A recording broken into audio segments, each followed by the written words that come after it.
Agua sana, el gesto más sencillo para empezar a cuidarse. A mí me la recomendó el pediatra cuando nacieron mis hijos y desde entonces no compro otra. Por certo, na que ten, ou ao menos debería ter para todos, un marcado un espazo importante, pois a igualdade e o feminismo. Ámbitos nos que esta semana vivimos pois unha situación moi desagradable relacionada coa campaña que difundiu o sindicato nacionalista que goberna o Bloque Nacionalista Galego e dirixida contra a conselleira de Política Social. Nos seguimos á espera de que tanto a lideresa do BNG, a señora Pontón, como todas as feministas nacionalistas que con tanto orgullo ondean a súa bandeira en favor da igualdade, amosen o seu rotundo rexeitamento e repulsa diante desta noxenta e machista campaña impulsada pola CIGA, que non fai máis que atentar contra a dignidade dunha muller traballadora que, como todos, como todas, terá os seus acertos, terá os seus erros, pero a que non lle podemos negar ninguén, e menos os autoproclamados defensores e defensoras de igualdade de sexos, un respeto absoluto. Fuxindo de estereotipos repugnantes como os que utiliza a CIGA neste panfleto que é o máximo expoñente do machismo que domina o BNG e a todas as súas organizacións satélites. Basta xa deste feminismo sectario que agocha o nacionalismo galego, que tanto se queixa de supostos e inventados ataques machistas cando en realidade se lle está confrontando con argumentos e feitos contrastados a habitual demagoxia política que utilizan, pero que non é quen de condenar un ataque persoal como o sufrido esta semana pola conselleira de Política Social ou por calquera muller que non comulgue coa súa doutrina política. Lamentamos fondamente este desdén das mulleres do BNG cara ao ataque machista da CIGA á conselleira, que para nada axuda na loita que tanto dende o goberno do Partido Popular de Galicia como dende este grupo parlamentario popular levamos adiante en favor da igualdade efectiva entre homes e mulleres. E por iso reiteramos a solicitude tanto a señora Pontón como as súas compañeiras de partido e de ideoloxía política para que recapaciten a súa postura e condenen firmemente esta campaña desprezable do Sindicato Nacionalista CIGA polo ben de Galicia e, sobre todo, polo ben de todas as mulleres galegas. Por outra banda, seguindo coa temática social, creemos que un dos aspectos que mellor reflexan as condicións de vida dunha sociedade é a renda que perciben os seus cidadáns e o risco de pobreza ou exclusión social que padecen. En este punto, tendo sempre moi presente que todo o que se faga ou que se consiga será sempre pouco mentras haxa persoas en situacións de necesidade, Galicia creo que pode presumir dos avances conseguidos nos últimos anos e, sobre todo, dos datos que recolle a última enquisa de condicións de vida publicada polo Instituto Nacional de Estadística. Segundo se recolle no seu máis recente informe, Galicia foi a comunidade autónoma española na que máis baixou a taxa de risco de pobreza e exclusión social, esa coñecida taxa AROPE. Pasamos dun 25,5% no 2023 a un 18,8% en 2024. É dicir, un descenso de 6,7 puntos nun só ano fronte a unha baixada do só o 0,7 puntos a nivel de toda España. Pero é que os datos desta enquisa tamén poñen de manifesto que Galicia avanza no descenso progresivo de poboación galega con carencia material e social severa. Neste eido, a enquisa do INE reflexa que a comunidade galega rebaixou case a metade, o 8,2% que tiña en 2023, quedando este pasado ano nun 4,8%. Unha cifra, esa do 4,8%, que tamén é prácticamente a metade da que se rexistra a nivel estatal, o 8,3%, logo de que a nivel nacional se producirá unha baixada de só 0,7 puntos dende 2023 fronte a eses 3,4 puntos de descenso en Galicia. Outro dato que creemos que merece terse en conta desta enquisa do INE é a relativa a renda media por fogar. Aquí, neste aspecto, Galicia rexistrou o pasado ano un incremento do 11,5% ata situarse nos 34.892 euros por fogar.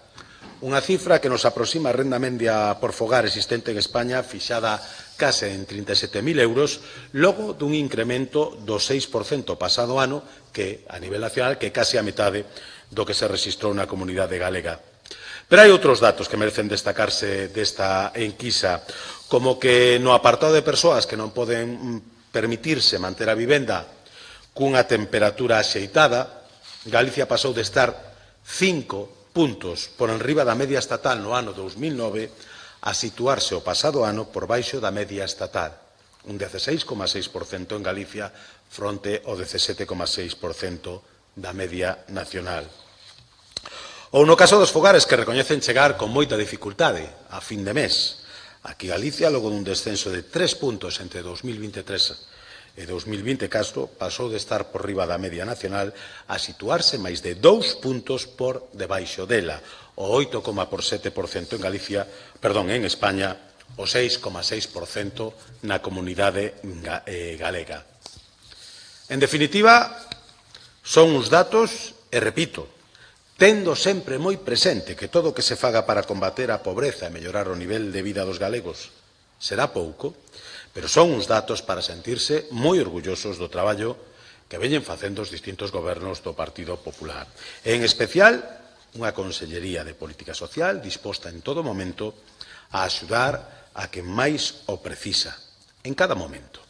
E conseguir que cada día sexan menos os galegos que chegan con dificultades a fin de mes, situando a Galicia como a comunidade con menores índices de desigualdade e, polo tanto, como un referente no eido da inclusión social. Xa para rematar, antes de poñerme a súa disposición para atender as cuestións que desexen formular, lembrar que un dos aspectos que máis inflúe no benestar e en conseguir unhas aceptables condicións de vida nas familias é, como non pode ser de outro xeito, pois os ingresos que perciben periódicamente polo seu traballo ou polas súas prestacións sociais. Estes días estamos a vivir unha situación paradóxica logo de que o goberno do señor Sánchez aprobara unha suba de 700 euros anuais do salario mínimo interprofesional, sen ter en conta que con ese incremento dos ingresos os perceptores están obrigados a presentar a correspondente declaración do imposto da renta. A situación é ben sinxela. Coa suba aprobada polo goberno do señor Sánchez, o salario mínimo ascenderá a 16.576 euros anuais, co que se supera o importe para que o traballador estea exento de presentar a declaración da renda.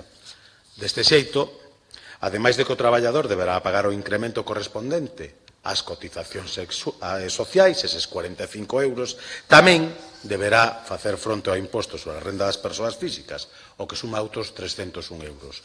O que supón que aos 700 euros que verá incrementado o seu salario, pois debe restarlle os 346 euros que debe ingresar nas arcas da Administración estatal. Que con esta decisión, por certo, esta de incrementar o salario mínimo e non aumentar o importe exento de presentar o IRPF, ingresará a non desdeñable cantidade de 1.400 millóns de euros adicionais.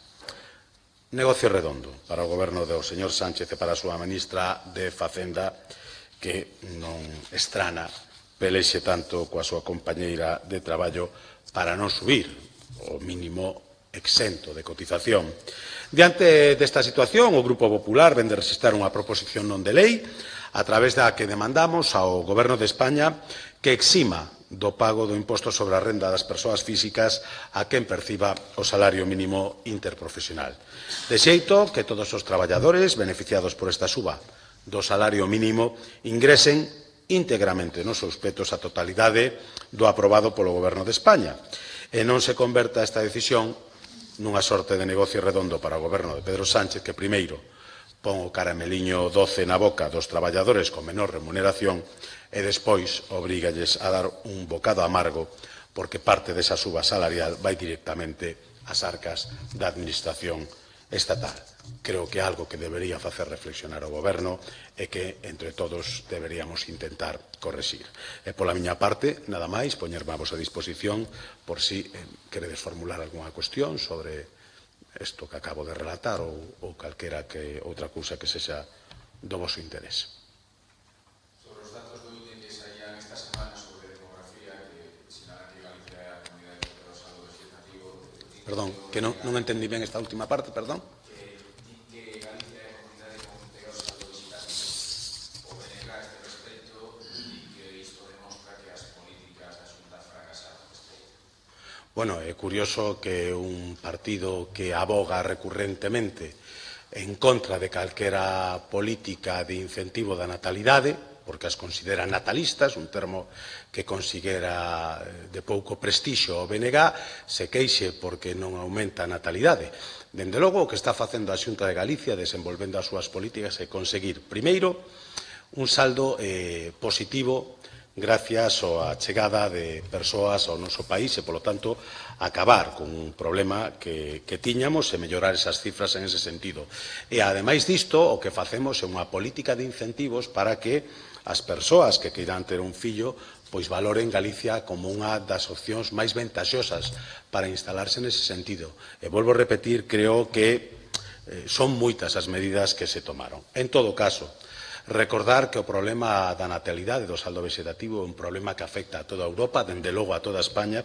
Hai que recordar que son 9 comunidades onde o número de nacementos baixou máis todavía que en Galicia e, polo tanto, o que temos que seguir é traballando. Nos o facemos a través de medidas como esa gratuidade das escolas infantís, como facilitar a universidade íntegramente gratuita para todos os mozos do noso país, se aproveitan a esa oportunidade, medidas como a tarxeta Benvida, como as casas de niño ou as casas de maior que permiten a conciliación nos entornos rurais, pero tamén entendendo que esos son medidas de longo percorrido e que o problema do que estamos falando non é un problema que se poida resolver con varitas máxicas ou con posicionamentos demagóxicos, senón con un compromiso sostido no tempo, que é o que está a demostrar este goberno do Partido Popular de Galicia.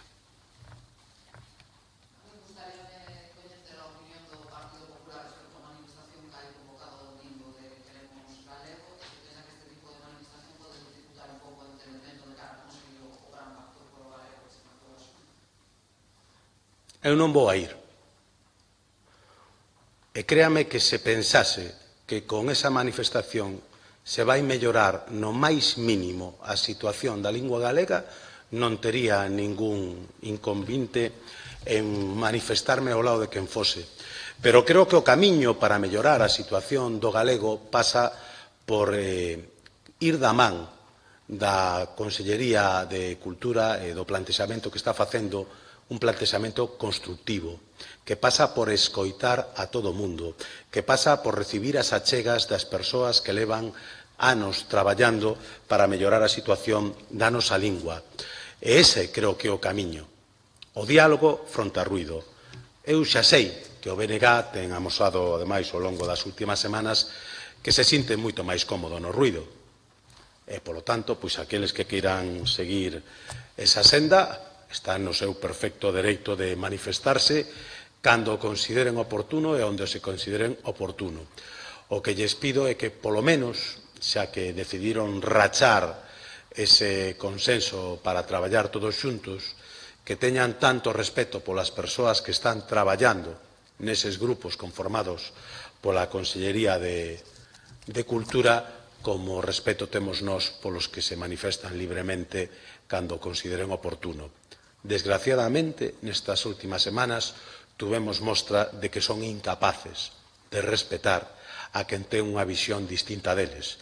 E, como mostra, nada máis que ver a actitude que mantiveron algún dos convocantes durante a comparecencia, durante a interpelación do Conselleiro de Cultura neste Parlamento de Galicia, alterando premeditadamente e de maneira coordinada o normal desenvolvemento dunha sesión plenaria ou intentando reventar a constitución dos grupos de traballo cando ali acudiron máis de 100 persoas, as que, por certo, demandaron que se levantaran cun resultado simplemente nulo.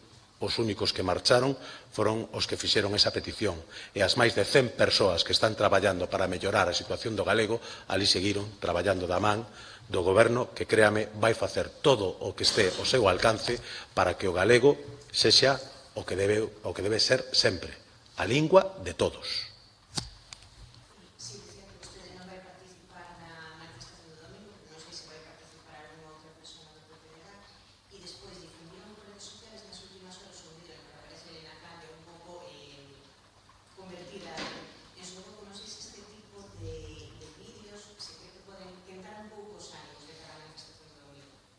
Bueno, en primeiro lugar, dubido que acuda ninguén do meu partido a esa manifestación, porque tampouco me consta que ninguén tivera a deferencia de invitarnos, non? E, por outra parte, creo que concordamos manifestantes e non asistentes en que non seríamos de todo ben recibidos. E alá donde non se nos quere, pois preferimos non estar, como vostede entenderá. Os vídeos, recoñeceremos cando menos a creatividade e que intentamos poñer un pouco de humor nunha situación de crispación que creo que non estamos alimentando dentro do Partido Popular de Galicia. Polo tanto, eu creo que o compromiso de Elena Candia coa lingua galega creo que se exerce 24 horas ao día, 365 días ao ano, e creo que ten todo o dereito do mundo a manifestar que non concorda con que se lle califique de persoa pouco comprometida co galego simplemente por non compartir as posturas de quen se arroga a titularidade da lingua de maneira exclusiva. Se me permite, por certo, creo que de maneira moi errada.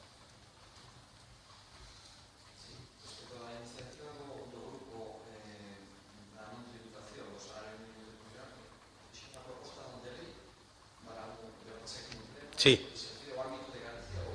No, a nós o que nos facemos, evidentemente non temos a capacidade para legislar nese ámbito, pero sí o que nos gustaría que houbera un pronunciamento mayoritario. Se fose posible, nos encantaría que fose unánime do Parlamento de Galicia, pois reclamando que quen tenga a posibilidade de tomar esas medidas as tome. Nos creemos que é un plantexamento razoable. Cando elevamos o salario mínimo interprofesional, entendo que estamos considerando que se elevaron as necesidades para atender os mínimos vitais de calquera traballador e, polo tanto, entendemos que eses mínimos vitais deberán de estar exentos de tributación a efectos de renda. Polo tanto, nos parece que é unha postura razoable que podería ser facilmente compartida polo conxunto das forzas políticas representadas nesta Cámara. Pediremoslle ese apoio e, se non así, dende logo, sairá adiante a iniciativa co voto da maioría. Algunha outra cousa? Pois moitísimas gracias, como sempre, e nos vamos vendo en seguintes cintas.